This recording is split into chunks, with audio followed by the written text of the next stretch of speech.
पर्यटन हा शाप की वरदान असा प्रश्न कोणी विचारल्यास सध्या परिस्थितीत काय उत्तर द्यावं हा यक्ष प्रश्नच असतो। एकीकडे केरळ सारख्या राज्यानं निसर्ग जपून पर्यटनातून केलेली प्रगती दिसते आणि काही ठिकाणी पर्यटनाच्या नावावर माजलेली अनागोंदी दिसते। त्यामुळे पर्यटनाच्या नावाखाली पर्यावरणाचा ऱ्हास, पर्यटनाच्या नावाखाली झालेला असा विकास कोकणला परवडणारा नाहीये।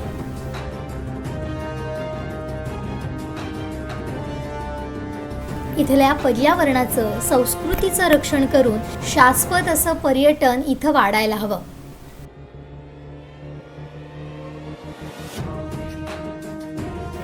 जगातल्या कुठल्याही प्रांताला जेवढं निसर्गानं भरभरून दिलेलं नाही तेवढं कोकणला दिलंय।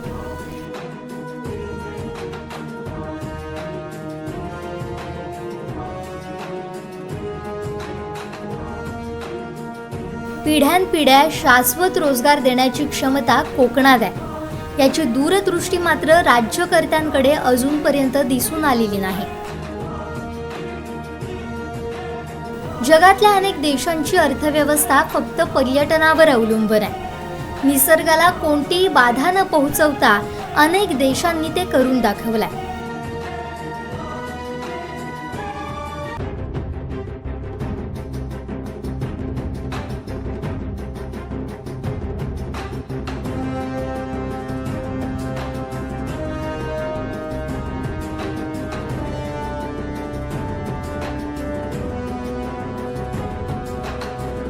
भारतातही हे शक्य आहे। इथला निसर्ग, इथली संस्कृती, इथली मातीची घरं हे खरं कोकणचं वैभव आणि हेच पाहण्यासाठी पर्यटकांचा ओघ मोठ्या प्रमाणात वाढणार आहे। त्यासाठी लोकांची मानसिकता बदलायला हवी, प्रशासनानं उदासीनता झटकायला हवी आणि राज्यकर्त्यांनी शाश्वत विकासाची दृष्टी घ्यायला हवी, एवढंच।